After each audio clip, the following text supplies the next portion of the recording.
एक दिन गॉड ने एक नई दुनिया बनाई, एक अनोखी दुनिया जिसे सिर्फ अपनी बोरियत को दूर करने के लिए बनाया गया।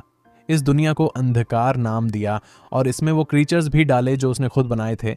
ये नई दुनिया इंसानों के लिए एक बड़ी चुनौती थी, जिसमें एक के बाद एक गिरना और सब कुछ खत्म होना जरूरी हो गया। सभी इंसानों को बचने का एक तरीका खोजना था। हालांकि बचने का इकलौता तरीका यही था कि वे बीस्ट से वॉर लड़े और इस वॉर में अपनी जान बचाएं। इस वॉर में जिंदा रहने पर उन्हें गॉड से रिवॉर्ड मिलता था, क्योंकि सुपीरियर बीइंग्स इन सब का मजा लेते थे। उनके लिए वॉर से बढ़कर कोई सुख नहीं था। हर कोई ये देखकर मजे लेता कि किस तरह इंसान अपनी जान बचाने के लिए संघर्ष कर रहे हैं। एक बैटलफील्ड पर खून से सने कई ड्रैगन्स और इंसानों की लाशें बिखरी हुई थीं। वहां एक इंसान एक विशाल गोल्डन स्केल्स वाले ड्रैगन के सामने घुटने टेक कर खून थूक रहा था। अपनी आखिरी सांसों में वो जिंदा था, लेकिन वो उस ड्रैगन के पैर के नीचे कुचला जा रहा था, जिससे उसका दर्द और बढ़ रहा था। उस आदमी के पास पर्पल हेयर थे और वो दर्द के बावजूद किसी कारण से हंसने लगा। अपनी जिंदगी के आखिरी पलों में वो ड्रैगन को गालियां दे रहा था, जबकि वो ड्रैगन अपने मुंह में एक एनर्जी बॉल बनाने लगा। मरते वक्त वो सोचता है कि शायद वे लोग, या खासकर वो एक स्पेशल इंसान कामयाब होगा। इस बीच दूसरी जगह पर एक औरत अपने हाथ में एक गोल्डन मैजिक सर्कल के साथ कह रही है कि अभी इंसानों का आखिरी ग्रुप मर चुका है। वो दो इंसानों की ओर मुड़कर कहती है कि अब सिर्फ वही लोग बचे हैं जो वहां मौजूद हैं। वो चारों लोग जो वहां इकट्ठा हुए थे, वे इस युद्ध और खून की दुनिया में आखिरी जिंदा इंसान थे जहां किसी ने जीत हासिल नहीं की थी। आरिस एक सफेद बालों वाली औरत है जिसने गोल्डन कवच और भाला लिया हुआ है। केल्डियन एक सुनहरे बालों वाला आदमी जो एक छड़ी का यूज करता है। कैंगटा एक पावरफुल आदमी है जिसने डेड बीस्ट की खाल से बनी पुरानी कवच और विशाल तलवार ली है। और वे तीनों उस आखिरी इंसान की ओर देखते हैं जो मलबे के बीच में बैठा था। इस आखिरी इंसान का नाम कंग हंसू था, जिसके काले बाल और गहरे रंग का कवच था। तब अरीज ने उसे बधाई दी और कहा कि हम ही वो आखिरी लोग हैं जो इंसानियत को बचा सकते हैं। कंग ने सब कुछ सुनने के बाद अपनी थकी हुई आंखें खोलीं, जिनमें कई घाव दिख रहे थे। अरीज ने समझाया कि हम उस रूम में हैं जहां रिकिनियल का टेम्परल जूल था, जो पास्ट में वापस लौटने की शक्ति के लिए जाना जाता है, और वो मानवता की आखिरी उम्मीद थी जिसने 50 साल पहले इस अंधकार में एंट्री की और सब कुछ खो दिया था। कंग ने सभी से कहा कि सिर्फ एक इंसान ही पास्ट में वापस जा सकता है। तभी उसने गर्व से कहा कि क्या ये पहले से डिसाइड किया गया था कि कौन जाएगा, जैसे कि वो खुद को इस मिशन के लिए आगे कर रहा हो। उसने कहा कि उन सब में सबसे ताकतवर इंसान को जाना चाहिए, क्योंकि वे जानते थे कि वो इंसान कौन था, और उसने अपना गर्व दिखाने के लिए पोज दिया। केल्डियन ने मजाक उड़ाते हुए कहा कि उसने सोचा था कि पहली बार कंग कुछ समझदारी की बात कहेगा, लेकिन वह गलत था। हालांकि एरिस ने बातचीत करते हुए दोनों से शांति बनाए रखने और बहस बंद करने को कहा। उसने कहा कि अगर सभी वैल्किरीज जो गोल्डन ड्रैगन के खिलाफ भेजी गईं वो हार चुकी हैं, तो मॉन्स्टर जल्द ही वहां पहुंच जाएंगे। उनके बीच सिर्फ एक ही इंसान है जो पास्ट में वापस जा सकता है। और एक दयालु नजर के साथ लड़की ने कांग का नाम लिया। अपने हाथ को देखते हुए कांग ने सवाल किया कि क्या वो सच में पास्ट में जा सकता है, और कहा कि उन्होंने लंबे समय तक लड़ाई की। इतने सालों के दौरान हर दिन बिना किसी छुट्टी के वो सब बार बार लड़ रहे थे, और मरना उसके लिए इतना बुरा नहीं था। कांग अपने हाथ को देख रहा था। हालांकि अरीस आगे आई और उसके हाथ पर अपना हाथ रखा, ये कहते हुए कि उसे इतना कमजोर और निराश नहीं दिखना चाहिए। उसने कहा कि मानवता की सारी उम्मीद उसके हाथ में है, और वो उसके सामने घुटनों पर बैठकर उससे बात करने लगी। आंखों में आशा की किरण लेकर मुस्कुराते हुए उसने अपने प्रोटैगनिस्ट से हार न मानने की गुजारिश की, और कंग ने बस उसे देखा। अपने सामने अपने साथियों को पूरी तरह से उसका सपोर्ट करते हुए देखकर कंग ने थोड़ा मोटिवेटेड महसूस किया। केल्डियन ने कहा कि अरे सही कह रही है, क्योंकि ये सच है कि उसने ग्रुप में सभी से 20 साल बाद शुरुआत की और फिर भी उसी पोजीशन पर होना उसके एबिलिटी और ताकत का सबूत है। एरिस ने कांग को बताया कि अगर उसकी पावर्स थोड़ी पहले या सिर्फ 5 साल पहले ही विकसित हो गई होती तो आज के हालात पूरी तरह से अलग होते। गर्व महसूस कर रहे कांगटा ने कहा कि वो सभी सही थे। उसने कंग की एबिलिटी को मान्यता दी, लेकिन अगर वो सच में नहीं जाना चाहता था तो वो मुझे मौका दे सकता है, क्योंकि मैं अगर पास्ट में वापस गया तो मैं उन सभी चीजों को हासिल कर सकता हूं जो वो नहीं कर पाया। एरिस ने यह सुनते ही कांगटा की ओर चेतावनी भरी निगाहों से देखा। एरिस को ऐसा देखकर कांगटा डर गया और फिर से अपनी बात दोहराते हुए कहने लगा कि सिर्फ कांग ही इसके लायक है। दुनिया खत्म होने वाली थी, लेकिन अपने दोस्तों के बीच ये नॉर्मल बातचीत देख कंग ने आखिरी बार एक हल्की स्माइल दी और उसे जो करना था उसके लिए खुद को तैयार किया। कंग ने कॉन्फिडेंस से रिकिनियल के टेम्परल जूल की ओर बढ़ना शुरू किया। जबकि ग्रुप के दूसरे लोग उसे देखते रहे। बाकी तीनों जो पीछे रहने वाले थे समझ गए कि कंग ही पूरी दुनिया की इकलौती उम्मीद है और वे अपने दोस्त पर गर्व करते हुए उस पर भरोसा करते हैं। हालांकि एक जोरदार धमाका हुआ जिससे कमरे में मौजूद सभी लोग डर गए और उन्हें एहसास हुआ कि यह पहले ही शुरू हो चुका था। जिस जगह वे थे उसकी छत बीच में से फटने लगी। तभी किसी कोलोसल मॉन्स्टर ने जोर से छत खोली। तब महान गोल्डन ड्रैगन किंग उन सब के ऊपर आ गए, जिससे कुछ पत्थर उसके सिर पर गिरने लगे। ड्रैगन अपने मुंह में फायर ब्रेथ बनाने लगा ताकि उन सभी इंसानों को खत्म कर सके। अपने साथियों को बचाने के लिए केल्डियन ने सभी से सेफ रहने के लिए कहता है और ड्रैगन को रोकने का ऑर्डर देते हुए एक विशाल जादुई स्पेल उस पर डाल दिया। लड़का इंस्ट्रक्शंस देना शुरू करता है कि उन्हें लड़ाई के लिए क्या करना चाहिए और इस तरह वॉर शुरू होती है। तभी वो आदमी एरेस और कांगटा से एक मॉन्स्टर को कुछ देर रोकने के लिए कहता है क्योंकि वो कुछ तैयार कर रहा था। इस तरह हम देखते हैं कि कांगटा अपने हाथों से एक विशाल रॉक को रोकता है और एरेस को बचाता है और केल्डियन से कहता है कि चिंता न करे क्योंकि अब वो अपनी स्ट्रेंथ दिखाने वाला है। लड़की फिर अपने स्पीयर के साथ ड्रैगन की ओर तेजी से बढ़ते हुए अपने वेपन को घुमाती है। उसके साथ एक ही तरह की ड्रैगन नस्ल की आर्मी भी आती है जो बाकी बचे इंसानों को मारने के लिए तैयार थी, लेकिन एरेस अपनी स्पीयर को ग्राउंड पर मारती है जिससे उसका आकार बड़ा हो जाता है और फिर वो कांगटा को अटैक करने के लिए कहती है क्योंकि ये उसका चांस था। कांगटा अपनी विशाल सोर्ड के साथ अपने पूरे शरीर को फायर से ढककर एरेस से कहता है कि उसे यह कहने की जरूरत नहीं थी क्योंकि वो पहले से ही अटैक करने के लिए जा रहा था। अपनी सोर्ड को घुमाकर एक फायर टॉर्नेडो बनाता है और ड्रैगन पर अटैक करने की तैयारी करता है। एक मजबूत अटैक के साथ कांगटा फायर का एक ब्लास्ट छोड़ता है जो कई ड्रैगन्स को 2 हिस्सों में काटता हुआ मेन ड्रैगन की ओर बढ़ता है। हालांकि ड्रैगन किंग उस अटैक से बच निकलता है और अपने क्लॉज से उस पर अटैक करता है और कांगटा मुश्किल से अपनी सोर्ड से उस वार को रोक पाता है। ये देखकर केल्डियन कंग से सब कुछ ठीक करने के लिए ध्यान देने को कहता है और एक बुक निकालकर एक मैजिक स्पेल तैयार करता है। तभी विज़र्ड कहता है कि हमारे प्रोटैगनिस्ट का मेन वेपन टूट गया है और उसे उस जगह के बारे में सोचना बंद कर देना चाहिए। एरेस कहती है कि केल्डियन सही कह रहा है और वो दुखी होकर कहती है कि कंग को इस जगह से निकलकर आगे बढ़ना चाहिए। वो कंग से रिक्वेस्ट करती है कि उसे उन लोगों से दूर नहीं भागना चाहिए जो उसके पास आना चाहते हो। आखिरी नजर से वो कंग को कहती है कि वो लोगों का ख्याल रखे और पूछती है कि क्या वो इस बार उसकी बात मानेगा। पूरी तरह से उदास होकर मुस्कुराते हुए कंग एरेस को विश्वास दिलाता है कि वो वही करेगा जो उसने कहा है। एरेस वॉर की ओर वापस मुड़ती है और कंग के बारे में कहती है कि उसे इस सिचुएशन में नहीं होना चाहिए और कॉन्फिडेंस से कहती है कि वो बाकी का काम केल्डियन पर छोड़ सकती है। और फिर एरेस आसमान की ओर देखती है जैसे नई सुबह होने वाली हो। केल्डियन उसी एक्सप्रेशन से कंग से माफी मांगते हुए कहता है कि उसे ध्यान से सुनना होगा और फिर मेज अपनी बुक में एक गोल्डन स्पेल बनाना शुरू करता है और कहता है कि जैसा एरेस ने कहा कि बेवजह किसी की जान लेना ठीक नहीं है, लेकिन उसे उन क्रीचर्स पर दया नहीं दिखानी है जो उसे नुकसान पहुंचाना चाहते हो। तुम्हें सिर्फ उन्हीं को बचाना चाहिए जो सरवाइव करने के लायक हों और अपने पैरों के नीचे खून की एक नदी के साथ उसे इंसानियत के भले के लिए सब कुछ करना होगा। और केल्डियन ये भी कहता है कि कंग को कम से कम उस पागल रूलर क्लेमेंटाइन को तो जरूर मारना होगा। एक आखिरी बार स्पेल को तैयार करते हुए वो कंग से पूछता है कि क्या वो सब कुछ समझ गया है और कंग कॉन्फिडेंस से हाँ में सिर हिलाता है और वो अपना मैजिक लगभग पूरा करता है और तभी उस बुक और समय के आइटम के बीच एक गोल्डन लाइट निकलती है। केल्डियन कहता है कि वो शुरू करने वाला है। आर्केनियन के टाइम जेम से एक तेज लाइट निकलने लगती है और उसके सारे ब्लेड्स घूमने लगते हैं। कंग बस उस आइटम को देखता रहता है और सोचता है कि आगे क्या होगा। एरेस और कांगटा सिर्फ स्फीयर को देख रहे होते हैं जो चमकना शुरू कर देता है और दोनों अपने दोस्त पर भरोसा करते हुए मुस्कुराते हैं।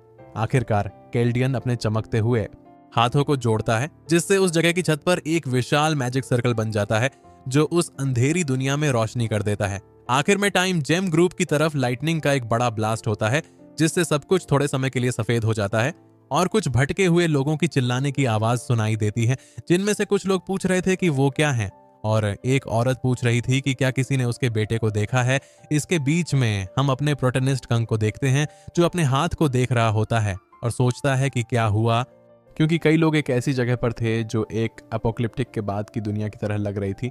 वो सब एक अबैंडन्ड शहर में थे और उस जगह से एक स्ट्रॉन्ग ग्रीन लाइट निकल रही थी। तभी कंग मुस्कुराते हुए और अपने हाथ से अपना चेहरा ढकते हुए वो कहता है कि क्या ये काम कर गया, ये कहते हुए कि इस जिंदगी में वो असफल नहीं होगा। तभी हम देखते हैं कि इस दुनिया में सभी लोग पूरी तरह से कंफ्यूज्ड थे। वो सभी नहीं जानते थे कि क्या करना है या वो सब कहाँ हैं। सब अपने परिवार को ढूंढने लगते हैं। ये कहते हुए कि वे अपने घर पर वापस जाना चाहते हैं, तभी एक आदमी बिना हालात को समझे हैरान होकर एक दूसरे आदमी को कॉलर से पकड़कर कहता है कि ये सब उसने किया है, जबकि दूसरा समझ नहीं पा रहा कि क्या हो रहा है। कंग कहता है कि जाहिर है ये सब लोग कंफ्यूज्ड है, क्योंकि वे अभी अभी बिना किसी जानकारी के एक अनजान दुनिया में आ गए हैं। कंग कहता है कि जिस साल वो पैदा हुआ था वो बहुत खास था, क्योंकि शुरुआत में वहाँ 100 लोग थे, लेकिन संख्या तेजी से बढ़ने लगी, फिर इतने सारे लोग गायब हो गए कि सिचुएशन आउट ऑफ कंट्रोल हो गई। और फिर जिस दिन वो 20 साल का हुआ तब कुछ आसमान में दिखाई देता है, जिसने कई लोगों का ध्यान खींच लिया। ये एक तरह का पोर्टल था जो एक इंटर डिमेंशनल आंख के जैसा था, जो 2 दुनियाओं को आपस में जोड़ता था। और कंग इस अनजान पोर्टल में गायब हो जाता है और उसका फोन नीचे गिर गया। ये एक दूसरी दुनिया या दूसरे डिमेंशंस को निकलती है, जो एबिस के सेंटर पॉइंट का इफेक्ट होता है। और जो लोग पहले इस दुनिया में पहुंचे थे उन्हें पहले ही एबिलिटी मिल चुकी थी, लेकिन फिर अचानक से अजीब आकार के क्रीचर वहां आए जो इस दुनिया को एक भयानक जगह में बदल दिया। जिन लोगों को एबिस ने निगल कर इस दुनिया में भेजा था, और जब सभी लोग वहां पहुंच गए थे तो एबिस का गेट खुलता है और इंसानों और डीमंस के बीच एक महान वॉर शुरू हो गई थी, जो सिर्फ खून और तबाही से भरी हुई थी। कंग कहता है कि उसके पास ताकत बढ़ाने के लिए लगभग 5 साल का समय है, और फिर उस जगह के चारों ओर घूमने लगता है।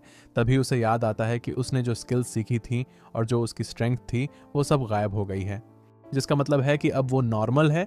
और फिर कंग आसमान की ओर देखता है।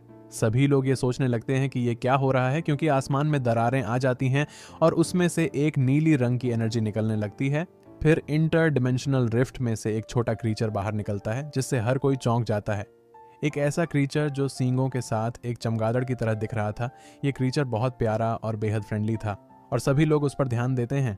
ये मॉन्स्टर एक असिस्टेंट परी है जो उनके फैसले लेने में मदद करने के लिए वहां मौजूद था, जिससे वहां के सभी इंसान हैरान हो जाते हैं।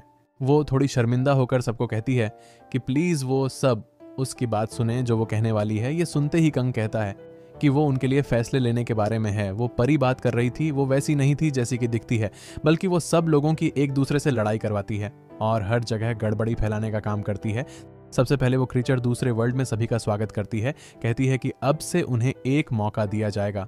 हालांकि उनमें से एक इंसान पूरी तरह नाराज था और कहता है कि उसे इन सब चीजों की कोई परवाह नहीं है, उसे तो बस अपने घर जाना है। ये सुनते ही वो डिमोनिक क्रीचर गुस्से में अपना असली चेहरा दिखाने लगता है और इंसान को चुप रहकर उसकी बात सुनने का ऑर्डर देता है। ये देखकर वो आदमी डर जाता है और चुपचाप खड़ा हो जाता है, क्योंकि उसने महसूस किया कि मॉन्स्टर का टोन अचानक से बदल गया था।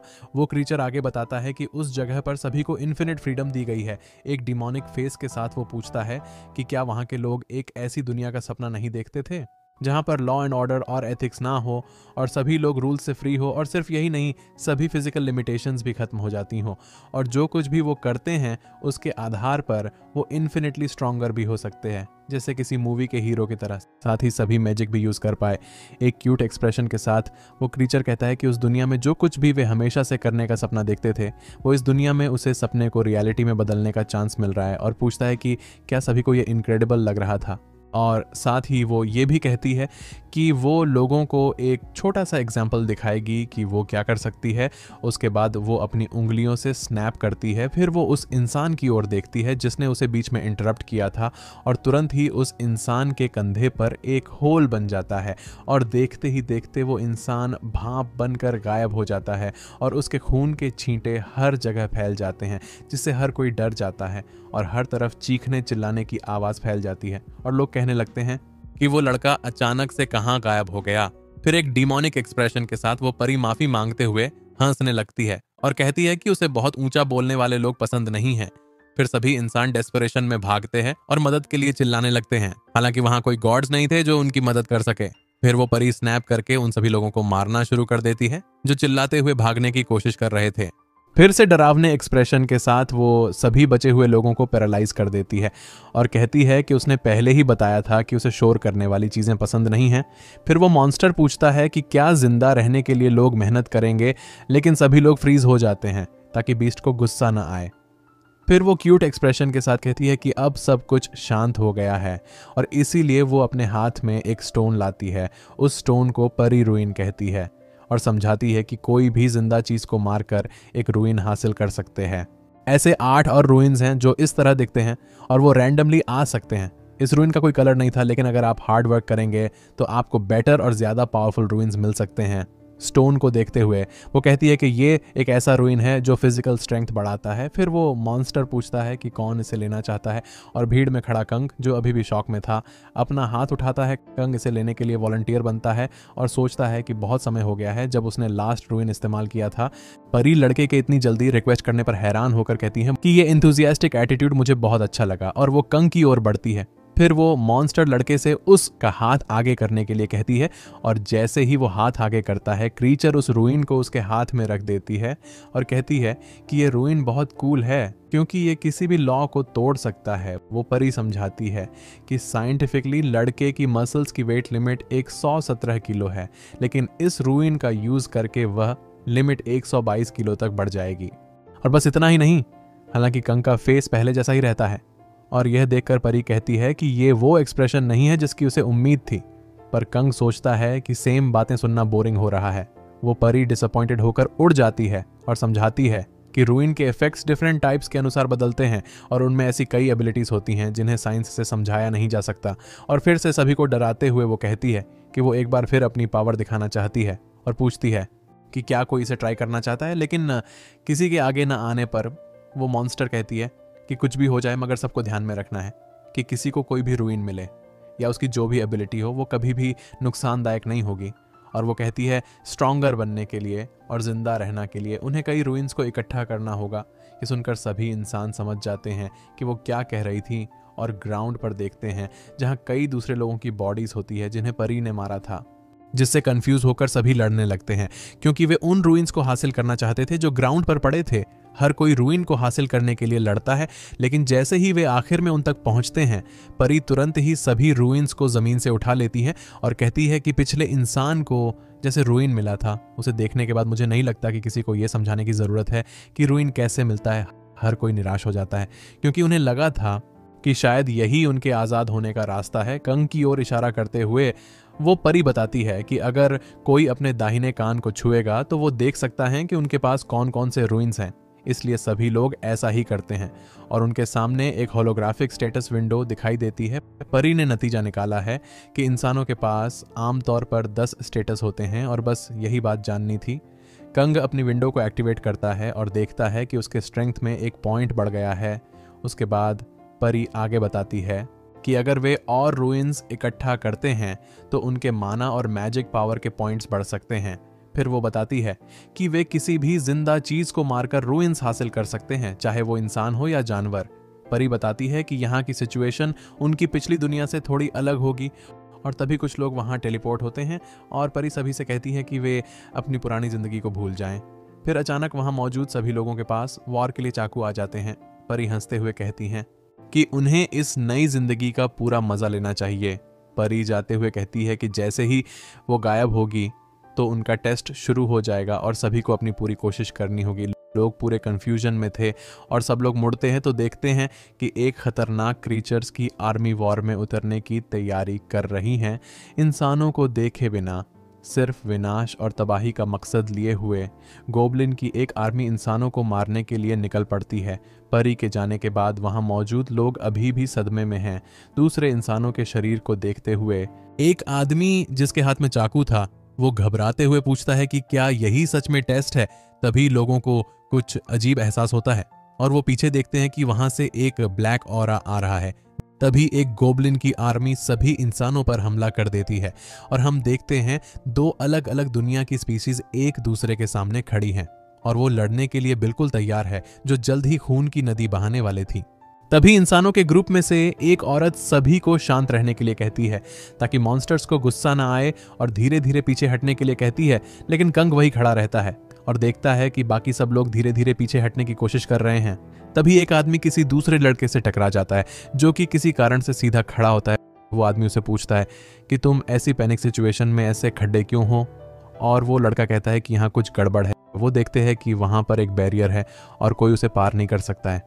तभी एक इंसान घबराहट में उसे पीटने लगता है और वहां से तुरंत निकलने की कोशिश करता है, पर उन्हें एहसास होता है कि दीवारें भी किसी कारण से बंद हो गई हैं, जैसे कि उन्हें लड़ने के लिए मजबूर किया जा रहा हो। और जब वो लोग पीछे मुड़कर देखते हैं तो उन्हें पता चलता है कि गॉब्लिन की आर्मी गुस्से और बेचैनी के साथ लड़ने के लिए बिल्कुल तैयार है। और तभी उन गॉब्लिन मॉन्स्टर्स ने बेरहमी से लोगों को मारना शुरू कर दिया। तब उनमें से एक इंसान जो भागने की कोशिश कर रहा था लड़ाई के लिए खड़ा होता है और उन मॉन्स्टर्स को कोसता हुआ कहता है कि मैं यहाँ नहीं मर सकता। तभी वो आदमी देखता है कि उनमें से एक इंसान दीवार पार करने में कामयाब हो गया है। उसको देखकर वो बेचैन हो जाता है और पूछता है कि वो इंसान ऐसा कैसे कर पाया। वो ये नहीं बताता कि उसने कैसे पार किया और कहता है कि वो बस उस तरफ चला गया। तब हम देखते हैं कि दीवार पे 49 लिखा हुआ है। वहाँ मौजूद एक दूसरा लड़का ये नंबर देखता है और पूछता है कि ये वहाँ क्यों है। फिर जो आदमी पहले पार नहीं कर पाया था अब वो पार करने में कामयाब हो जाता है। वो देखते हैं कि दीवार पर नंबर कम हो गए हैं। लोग समझ जाते हैं कि इसका मतलब था कि सिर्फ 50 लोग ही बाहर जा सकते हैं। वहाँ मौजूद सभी लोग खुद को बचाने के लिए और दीवार पार करने की कोशिश में एक दूसरे से लड़ना शुरू कर देते हैं। उस लड़ाई को देखकर कंग कहता है कि ये सब करना बेकार है क्योंकि वहाँ मौजूद सभी 100 लोगों को एक साथ मिलकर लड़ना चाहिए ताकि कम से कम लोग मरे। कंग बताता है कि जब वो पहली बार वहाँ आया था तो लगभग 40 लोग गोब्लिन्स के कारण मारे गए थे और जो लोग दीवार पार नहीं कर सके उनमें से सिर्फ 10 लोग जिंदा बचे थे। लेकिन खून का प्यासा कंग कहता है कि इस बार कहानी अलग होगी। वो उस परी से मिला चाकू निकालता हुआ कहता है कि पहले उसे अपना एरिया साफ करना होगा और अगले फेज में जाना होगा। इंतजार से थके हुए सभी गोब्लिन तुरंत इंसानों पर हमला करना शुरू कर देते हैं। उनमें से एक गोब्लिन कूदकर एक इंसान को मार देता है जबकि दूसरा गोब्लिन एक यंग लड़के के पीछे जाता है जो मदद के लिए भीख मांग रहा है। लेकिन तभी अचानक से वो लड़का गोब्लिन को 2 टुकड़ों में कटते हुए देखता है और ये हमारा प्रोटैगनिस्ट है जो उस गोब्लिन को मारता है। तभी एक और गोब्लिन कंग पर हमला करने के लिए बढ़ता है लेकिन कंग उस हमले से बच जाता है और उस छोटे गोब्लिन के हाथ पकड़कर अपने चाकू से उसकी गर्दन काट देता है और कंग लड़ाई जारी रखने के लिए तैयार था।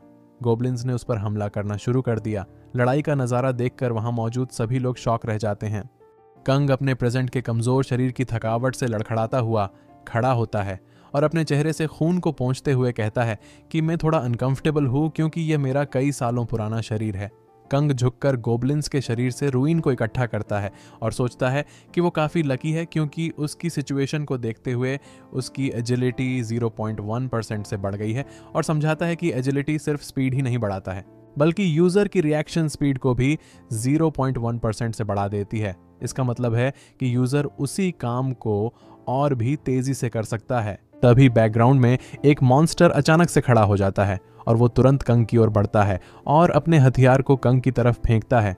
लेकिन कंग जल्दी से पीछे देखता है और उस ब्लेड से बच जाता है। फिर कंग मुड़कर अपने चाकू से उस गोब्लिन को मार देता है।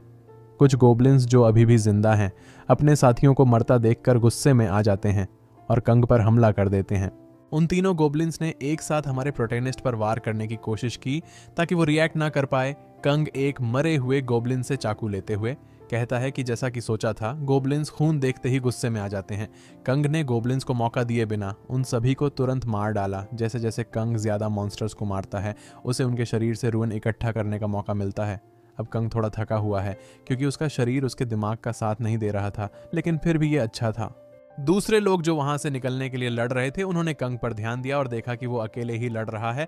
कंग से इंस्पायर्ड होकर वो सब कंग की मदद करने का फैसला करते हैं क्योंकि वो सब इस जगह से परेशान हो चुके हैं और मॉन्स्टर्स इंसानों को करीब आते हुए देखते हैं और एक बार फिर वो दोनों एक दूसरे का सामना करने वाले थे। इसी बीच हमारा प्रोटैगनिस्ट एक गोब्लिन को बीच से काटते हुए सोचता है कि आमतौर पर शुरू में ऐसी जल्दी करने की ज़रूरत नहीं है, लेकिन अब देरी की भी कोई ज़रूरत नहीं है। इसीलिए वो अपने चाकू से एक मॉन्स्टर के हमले को रोकता है और तुरंत उसे पीछे धकेलता है। कंग कहता है कि उस जगह पर कई पोर्टल है और अगर पूरी दुनिया में इनकी गिनती करें तो ये अनलिमिटेड मात्रा में है और जो नए लोग अगले 3 महीनों के लिए वहाँ आएंगे उनमें कुछ खास होगा तो ये पॉसिबल है कि उन इंसानों में से किसी एक को गोब्लिन को मारते हुए देख सकें। कंग ये भी कहता है कि जब लोग वहां पहुंचते हैं तो उन्हें टेस्ट एरिया में सुरक्षा मिलती है, लेकिन जब 3 महीने के लिए आपकी रक्षा होती है तो उसके बाद सभी को एक बेरहम और खूनी वॉर में दूसरे और तीसरे साल के नए लोगों के साथ फेंक दिया जाएगा। कंग लड़ाई जारी रखता है और सोचना बंद करते हुए कहता है कि चाहे आपकी राय कुछ भी हो, ये एक अनोखा मौका है। एक बार फिर कंग एक गॉब्लिन को बीच से काट देता है और खुद को मजबूत करने के लिए एक रूइन स्टोन उठा लेता है।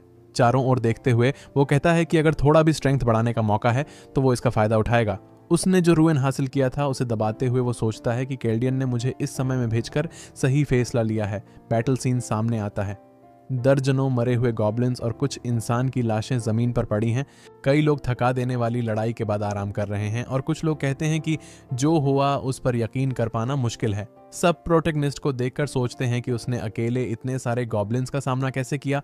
कंग खून से सना हुआ अपने शिकारों को घूरते हुए उन्हें गालियां देता है। तभी वो परी लौटती है और ऐसा लग रहा था जैसे परी कुछ देखकर बहुत खुश है। कंग को लाशों के बीच देखकर वो कहती है कि उसने अच्छा किया और बताती है कि जिंदा बचे हुए पार्टिसिपेंट्स की संख्या ठीक है। कुछ लोग अपने करीबी लोगों को खोने के कारण गुस्से और दुख में परी को कोसते हैं। परी पूछती है कि क्या लोगों को जिंदा रहने का तरीका पता है, और जब कोई जवाब नहीं देता तो वो मान लेती है कि सब इस बारे में जानते हैं और बैरियर हटा देती है। एक डिमेंशनल रिफ्ट खोलते हुए वो कहती है कि सभी को आगे बढ़ना चाहिए और उन्हें शुभकामनाएं देती हैं। लेकिन सभी इंसान उस परी को गालियां देना शुरू कर देते हैं और उसे वहां से चले जाने के लिए कहते हैं। कंग बस ये सब देख रहा होता है। फिर कंग अपने स्टेटस को देखता है और चेहरे से खून पोंछते हुए महसूस करता है कि ये पहले से बेहतर है। वो सोचता है कि टेस्ट की शुरुआत के लिए उसके पास पहले से ही अच्छे स्टेटस है और अपनी हथेली पर ध्यान देते हुए वो कहता है कि उसे कुछ यूजफुल मिला है। वो देखता है कि एक खंजर जिसे पहले गॉब्लिन्स ने इस्तेमाल किया था वो अब उसके पास है। उसे सिस्टम से नोटिफिकेशन मिलता है कि उसे ये खंजर एक सिंबल के तौर पर मिला है। कंग सोचता है कि अब उसे कैसे आगे बढ़ना चाहिए, क्योंकि उसे जल्दी से जल्दी स्ट्रांग होने का तरीका खोजना था। अपने दोस्त एरिन, कांगटा और केल्डियन को याद करते हुए वो सोचता है कि अगर वो मेरी जगह होते तो क्या करते। उसे एक इंसान की बात याद आती है जिसने उसका ध्यान खींचा था। पास्ट में हम एक सुनहरे लंबे बालों वाले इंसान को बियर पीते हुए देखते हैं, जो कंग से पूछता है कि क्या उसने कभी छिपी हुई डंजन के बारे में सुना है। कंग जो उसके साथ था पूछता है कि ये छिपी हुई डंजन्स क्या हैं जिनके बारे में उसने पहले कभी नहीं सुना। वो इंसान बताता है कि ये टेस्ट एरिया में छिपी हुई हैं और इनमें ज़्यादातर कठिनाई होती है। गिलास टकराते हुए वो इंसान कहता है कि वो इसे पार नहीं कर सका और कोई और भी ये नहीं कर सकता। कंग उस इंसान की कहानी सुनकर दोहराता है कि मैं आधे रास्ते में डंजन को साफ कर चुका हूँ और इसी वजह से मैं स्ट्रांग हो सका। उस इंसान ने कंग की बात कंफर्म करते हुए कहा कि ये उसकी स्ट्रेंथ का प्रूफ है और आखिर में वो कहता है कि अगर मैं समय में वापस जा सकता तो पहले उस डंजन को पार करने की कोशिश करता, और अगर मैं ऐसा कर पाता तो शायद मैं कंग को हरा सकता हूँ, क्योंकि एक बात कंफर्म है कि डंजन में जितनी कठिनाई ज्यादा होगी और जीत पाना नामुमकिन लगेगा, तो जितने पर रिवॉर्ड भी उतना ही बड़ा मिलेगा। अपनी बात खत्म करते हुए वो कंग से पूछता है कि क्या वो ये जानने के लिए एक्साइटेड नहीं है कि उस डंजन के आखिर में क्या है। ये बात याद कर कर कंग सीरियस हो जाता है और सोचता है कि उसका मकसद तय हो गया है। सूरज की रोशनी में वो सोचता है कि अगर उसे ऐसा करना है तो पहले उसे कुछ प्रॉब्लम्स को हल करना होगा। वो टेस्ट के पहले फेज को समझाने लगता है, जो शुरुआती फेज है जहां 100 लोग इकट्ठा होते हैं और मिलकर एक बड़े दुश्मन से लड़ते हैं। उन्हें एक हफ्ते के लिए दिए गए एरिया में रहना होता है और इस तरह 3 महीने तक शिकार चलता है और आखिर में टेस्ट पूरा होने पर सेफ एरिया खुल जाएगा और वे एबिस से दूसरे लोगों से संपर्क कर सकेंगे। वर्तमान में टेस्ट के पहले फेज में 2 छिपे हुए टुकड़े हैं जिन्हें अभी तक कोई हासिल नहीं कर सका। कंग सोचता है कि उन्हें हासिल करना पावर पाने का इकलौता तरीका है, इसीलिए कुछ देर चलने के बाद वो एक जगह पहुंचता है और सोचता है कि ये वहीं होना चाहिए। तभी वो एक ग्रुप देखता है जो एक लड़की को उनके साथ चलने के लिए मजबूर कर रहा है। वो सोचता है कि लड़ाई अब हर जगह शुरू हो रहे हैं। वो देखता है कि एक आदमी डरावनी मुस्कान के साथ कहता है कि सबको मिलकर काम करना होगा और लड़की से पूछता है कि क्या वो नहीं चाहती कि सब लोग जिंदा रहें। लड़की ये सुनकर झिझकती है। कंग सोचता है कि उसके पास समय नहीं है और उसे जल्द ही छिपा हुआ टुकड़ा ढूंढना होगा, क्योंकि एक हफ्ते में वो गायब हो जाएगा। तभी कोई उसे पुकारता है और उसके पीछे एक इंसान पूछता है कि क्या वो कंग है। कांग सोचता है कि वो जल्दी में है। कांग पूछता है कि क्या तुम मुझे पहचानते हो। हेडफोन पहने आदमी हैरान होता है, वो सवाल को समझ नहीं पाता।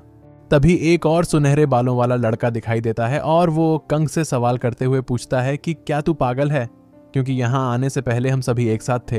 ये सुनकर भी कंग को कुछ समझ नहीं आता और वो पूछता है कि इसे मेरा नाम कैसे पता है।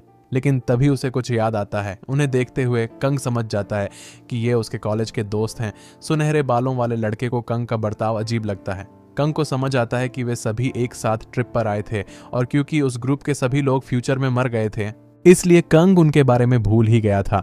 फिर जिस लड़की को धमकाया जा रहा था वो जल्दी से अपना हाथ उस आदमी से छुड़ा लेती है और उस आदमी से कहती है कि उसे छोड़ दे क्योंकि वो कंग के साथ जा रही है। हमारा प्रोटेगनिस्ट उस लड़की को देखता है और उसे याद आता है कि वो यूमी है। लड़की कंग के पास आती है और कंग सोचता है कि उसके चेहरे से लगता है कि ये लड़की ज़रूर परेशानी खड़ी करेगी। यूमी कंग से बात करना शुरू करती है और उसे सवाल करती है कि वो कहाँ था। लड़की को धमकाने वाला आदमी उन्हें देखकर पूछता है कि क्या वो लड़का हमें नीचा दिखा रहा है। वो कंग को देखते हुए उसे गाली देते हैं और उसकी तुरंत मौत की कामना करते हैं। थोड़ी देर कंग को देखने के बाद बुली समझ जाता है कि ये वही इंसान है जिसने पहले गोब्लिन्स के ग्रुप को खत्म किया था। पर वो सोचता है कि अगर पूरा ग्रुप अभी कंग पर हमला करे जब वो थका हुआ है तो ये एक सही मौका होगा। इसीलिए कुछ बुली तैयार होकर आगे बढ़ते हैं, जिससे कंग के साथ चल रहे दोस्तों का ध्यान उन पर जाता है। वो बुली यूमी से कहता है कि उसे लोगों की बात सुने बिना नहीं जाना चाहिए और सवाल करता है कि कंग कौन है, और कंग के बारे में कहता है कि ये यंग लड़का काफ़ी घायल लग रहा है और ये खुद को नहीं बचा सकता। एक डरावने ऑरा के साथ वो आदमी लड़की को ऑर्डर देता है कि वो उसके पास आ जाए और प्यार से बोलते हुए कहता है कि अगर वो उनके पास नहीं आई तो वो खुद उसके पास आ जाएगा। यूमी के सभी कॉलेज के दोस्त गुस्सा हो जाते हैं, लेकिन कंग शांत रहता है और ये सोचता ही कि इस तरह के लोग हमेशा होते हैं, चाहे जगह कोई भी हो। कंग एक लंबी सांस लेता है, फिर बुली की ओर बढ़ने लगता है और कांग आदमी से कहता है कि तुम बहुत एक्साइटेड हो, सिर्फ इसीलिए क्योंकि ये तुम्हारी पहली फाइट है। इस जगह में तुम्हें यह भी नहीं पता है कि तुम्हारा ओपोनेंट कौन है और तुम्हें लगता है कि तुम अपने ओपोनेंट को हरा सकते हो। कंग बुली के सामने एक गुस्से के एक्सप्रेशन के साथ खड़ा होता है और पूछता है कि क्या उसे समझ आया कि मैं क्या कहना चाह रहा हूँ। कुछ देर बाद उस बुली को एहसास होता है कि क्या हो रहा है। फिर कंग को देखता है और मन ही मन उसे गाली देता है। कंग अपना खंजर निकालता है और पूछता है कि क्या तुम्हारे पास कुछ कहने के लिए है, लेकिन बुली चुप रहता है। तभी एक और आदमी वहां आता है। एक सूट पहना आदमी कहता है कि हम बुरे लोग नहीं हैं, और जो आदमी यूमी को धमका रहा था उसे बॉस कहता है। सो कॉल्ड बॉस पूछता है कि क्या कंग उनके साथ आना चाहता है, क्योंकि हालातों को देखकर लगता है कि आगे बहुत सारी प्रॉब्लम्स होगी और ये बेहतर होगा कि हम सब एक साथ उन प्रॉब्लम्स का सामना करें। लेकिन कंग उसकी आंखों में देखता है और उसे गुस्से से घूरते हुए सोचता है कि ये आदमी पहले ही इस जगह के साथ रहना सीख चुका है। अब उसके असली नेचर को छिपाने का कोई कारण नहीं है, क्योंकि आखिर में ये सो कॉल्ड बॉस को एक क्रिमिनल ही बनना है। कंग अपने खंजर को निकालता है और सोचता है इस बॉस को यहाँ मारने का ये सही मौका है। पर तभी कंग को याद आता है कि केल्डियन ने उससे कहा था कि बिना वजह किसी को मारना सही नहीं है, लेकिन वॉर के दौरान जो नुकसान पहुंचा सकते हैं उन कॉकरोचेस पर दया दिखाना भी सही नहीं है। उसे याद आता है कि एरेस ने कंग से कहा था कि वो लोगों को खुद से दूर न करे और उनकी देखभाल करने की पूरी कोशिश करे, और ये कहने के बाद मुस्कुराई थी। कंग एक गंभीर चेहरे और सिर झुकाए अपने हैप्पी मोमेंट्स को याद करते हुए कहता है कि एरेस ने मेरी जान बचाई थी। फिर कंग सोचता है कि उसके पास इस ग्रुप के सभी लोगों को बचाने का समय नहीं है, और वैसे भी इस तरह के लोग खुद ही मारे जाते हैं जब उन्हें अकेला छोड़ दिया जाता है। बॉस के प्रपोजल को नज़रअंदाज करते हुए कंग बॉस और उसके ग्रुप से कहता है कि वो सब यहाँ से चले जाएं, पर तभी उस ग्रुप में से एक आदमी कंग के एटीट्यूड से गुस्सा हो जाता है। लेकिन बॉस उस आदमी से कहता है कि वो इस बात को यही छोड़ दे, लेकिन आदमी गुस्सा होता है और कहता है कि वो नहीं कर सकता। लेकिन बॉस कहता है कि वो लड़का इंपॉर्टेंट नहीं है और उन्हें किसी दूसरे गोल पर ध्यान देना ज़्यादा ज़रूरी है। बॉस कहता है कि सबसे इम्पॉर्टेंट गोल इस जगह में रूल करना है, क्योंकि ये एक अजीब दुनिया है जिसमें अजीब मॉन्स्टर्स हैं और एक कमीनी परी भी है, लेकिन यहाँ ऐसी चीज़ें हैं जो मुझे बहुत पसंद है। फिर बॉस समझाता है कि इस वर्ल्ड के सारे ताकतवर रूलर्स चले गए थे, तो अब हमें बस इस मौके का फ़ायदा उठाना चाहिए। फिर सो कॉल्ड बॉस सबको बताता है कि हम जा रहे हैं, और सब चलने के लिए मान जाते हैं, और इस तरह क्रिमिनल का पूरा ग्रुप अपनी ट्रिप पर निकल पड़ता है। कंग का सुनहरे बालों वाला दोस्त सवाल करता है कि कैसे इंसान गोब्लिन से भी ज्यादा डरावने हो सकते हैं। फिर दोबारा कंग की ओर देखते हुए यंग लड़का सोचता है कि वैसे भी उसे पहले से ही पता था कि ये लड़का थोड़ा अजीब और अलग इंसान है। हालांकि वो सवाल करता है कि क्या कंग हमेशा से ही ऐसा था, पर कंग आगे देखते हुए अपने गोल पर ध्यान देता है। सुनहरे बालों वाला लड़का सोचता है कि कंग एक अनाथ था जो हमेशा एक कोने में बैठा रहता था, इसलिए उसने कंग के बारे में ज्यादा नहीं सोचा। हालांकि लड़का कंग से सवाल करता है क्योंकि कंग ऐसे बर्ताव कर रहा था जैसे कि वो उन्हें नहीं जानता हो, लेकिन बहाना ढूंढते हुए कंग कुछ समय तक चुप रहता है और फिर सबसे बेकार जवाब के साथ कहता है कि ये मेमोरी लॉस के कारण है। सुनहरे बालों वाला लड़का सवाल करता है कि उसका दोस्त ऐसे क्यों बात कर रहा है, क्योंकि वो बूढ़े जैसा व्यवहार कर रहा था। और फिर यूमी इस सिचुएशन पर हंसने लगती है, यूमी को देखकर और उसकी खूबसूरत मुस्कान और उसकी सभी चमकती सुंदरता को देखकर। कंग कहता है कि ये शर्म की बात है, क्योंकि लड़की एक आरामदायक जिंदगी नहीं जी पाएगी। लेकिन उनकी सुंदरता एक दोधारी तलवार है। अगर इसका अच्छी तरह से इस्तेमाल करते हैं तो ये एक पावरफुल वेपन बन सकता है। कॉलेज के दोस्तों का ग्रुप कंग के पीछे उस तबाह हुई दुनिया में ट्रिप पर निकलता है। उसके दोस्तों में से एक लड़की कहती है कि वे सभी काफी समय से बिना कुछ कहे चल रहे हैं और पूछती हैं कि क्या उनके पास कोई जगह है। यूमी पूछती है कि अब वे कहाँ जा रहे हैं और कंग जवाब देता है कि वे सभी समझ जाएंगे जब वे वहां पहुंचेंगे। वो लड़की जिसने पहले कहा था कि वो कहाँ जा रहे हैं, वो महसूस करती है कि ये कौन सी जगह है। कंग ग्रुप के सामने चलते हुए वो कहता है कि ये उनकी पहली डेस्टिनेशन है। कंग जगह को देखता है और समझाता है कि ये सबवे स्टेशन था जहां छिपा हुआ टुकड़ा है। सभी को समझ आता है कि वे कहाँ हैं और एक काई से ढके हुए साइन को देखते हुए वे कंफर्म करते हैं कि ये गैंगनाम स्टेशन है। दोस्तों का ग्रुप पूरे स्टेशन को देखता है जो पूरी तरह से बर्बाद हो गया था। यूमी सवाल करती है कि हम यहाँ क्यों हैं, क्योंकि उसके लिए ये सब अजीब था। कंग सोचता है कि उसके पास हर छोटी चीज को समझाने का पेशेंस नहीं है और अगर उसे एरेस की बात माननी नहीं होती तो वो अकेला घूम रहा होता। पर अब कंग महसूस करता है कि उसके पास कोई ऑप्शन नहीं है, इसीलिए वो कहना शुरू करता है कि उसे एक सपना आया था कि अपनी मेमोरी वापस आने से उसे सुपर पावर मिली है। ग्रुप के बाकी 4 लोग भी इस पर हैरान लगते हैं और यकीन नहीं कर पाते। सुनहरे बालों वाली लड़की अपने बॉयफ्रेंड के पास जाती है और पूछती है कि क्या हमारा कंग को फॉलो करना ठीक है। कंग उसे सुन सकता है और जवाब देता है कि मुझे उनकी ज़रूरत नहीं है और कहता है कि मैं उस तरह का इंसान हूं जो लोगों के फैसलों का सम्मान करता है और ये उन पर निर्भर करता है कि वे क्या चाहते हैं। सुनहरे बालों वाला लड़का हमारे प्रोटेगनिस्ट से किसी कारण से चिढ़ता रहता है, ये कहते हुए कि बात चाहे जो भी हो, उसे कंग का इस तरह का बर्ताव बिल्कुल भी पसंद नहीं है। पूरा ग्रुप शांत रहता है और कंग को सीढ़ियों से उतरते हुए देखता है और फिर वे अपना आखिरी फैसला लेते हैं। वो सभी हमारे प्रोटेगनिस्ट को फॉलो करते हैं। जाने से पहले एक इंपॉर्टेंट बात कहनी थी कि ये वीडियो मैंने पहले भी अपलोड की थी जिस पर कुछ खास व्यूज नहीं आए, लेकिन किसी कारण से मुझे ये वीडियो हटानी पड़ी और अब मैं इसे दोबारा अपलोड कर रहा हूं। लेकिन अब मैं ये मानवा ड्रॉप करके एक एनीमे एक्सप्लेन वीडियो पर काम करूंगा, तो अब से शायद इस मानवा के आगे के पार्ट्स नहीं आएंगे, लेकिन अगर इस मानवा को लेकर थोड़े कमेंट्स आए तो मैं दोबारा इस पे काम करूंगा। बस इतना ही। Thanks for watching.